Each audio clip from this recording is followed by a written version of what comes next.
take you away in ships and take you to strange places and cause you to learn a language your fathers never knew, and you begin to serve our gods that your fathers never served nor known. And how when day comes you will wish it was night. And when night comes you wish to God it was day. And all the atrocities, how you would be starving and you would eat even the very fruit of your womb. And these are some things that did happen. It wasn't just said and didn't happen. It happened where people hit their own children, even to survive. All this was a part of slavery, a part of God's punishment to his people. You know, in America, they treated black people very bad. You'll be armed if you found yourself out of line. You'll be stoned, you'll be whipped until blood gushes from your body. You'll be mistreated. There are places you couldn't go. That's right. There are certain restaurants you couldn't eat in.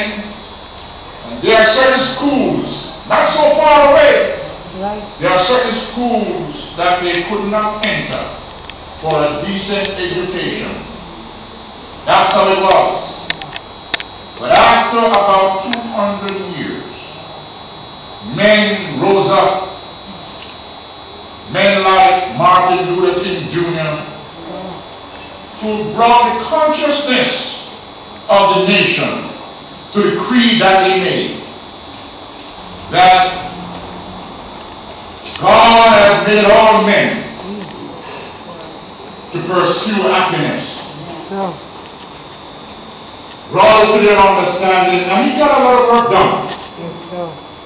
That advanced times such as these. Then you had others also that came along. You know, when he finished his job, they took him out. Martin Luther, that is. There we have Obama. Barack Obama. Who sitting in a seat where it was never made for him.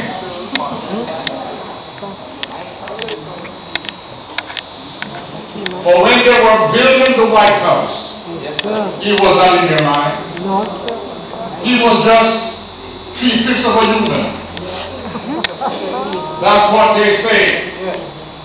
Black people were just not really human beings. No, sir.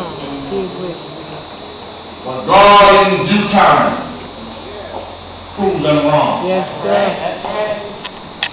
Now we have a black president of the United States sitting in the White House.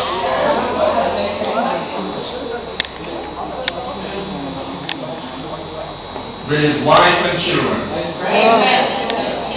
Who the whole world adore. Sitting in the White House and giving orders to the white men. Who first gave them orders. Maybe we should eat and maybe we shouldn't eat. That's right. But it only goes to show that there is nothing impossible with God. But when God is in the picture, when God's will is to be accomplished, nothing can hinder him. It will be done. You know, God used a raven. He used a raven to feed one of his prophets. Night and day, morning and evening, the raven would take food to one of God's prophets. God used a whale to transport Jonah from one place to the other. Just lately, God used some birds to bring down things. Can you imagine?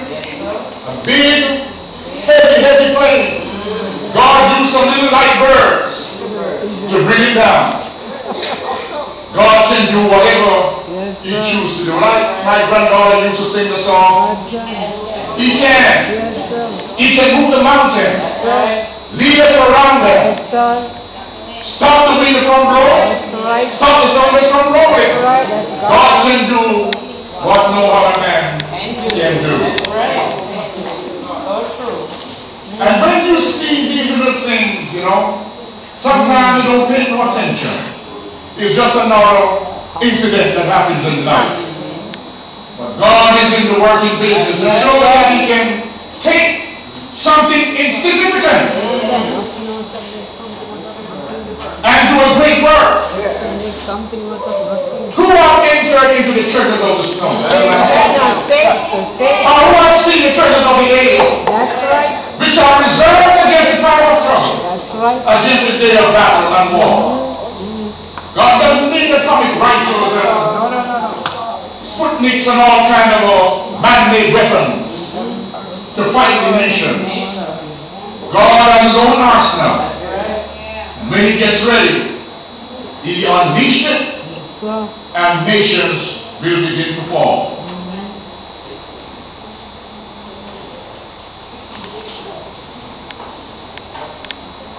Ever since creation, there are nations that pops up,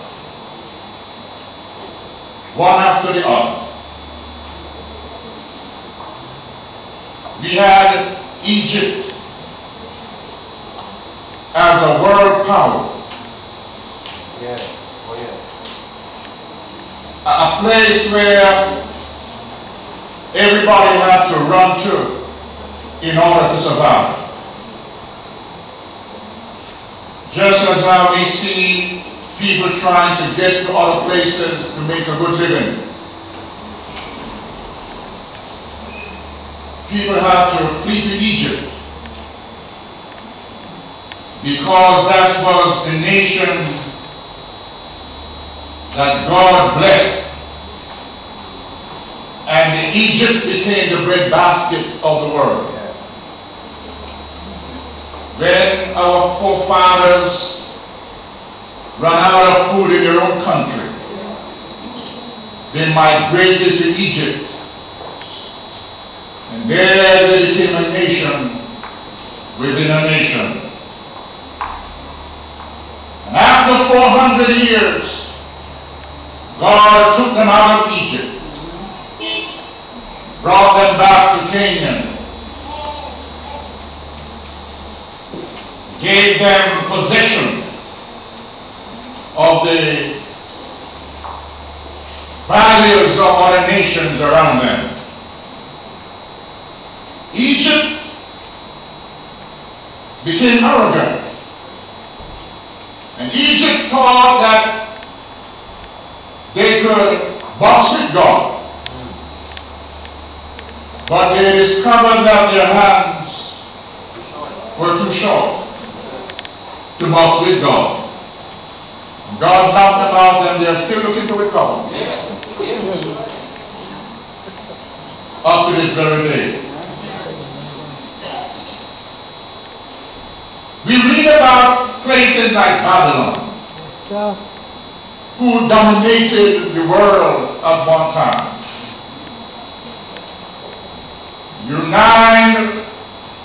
We are mindful of the power that they had.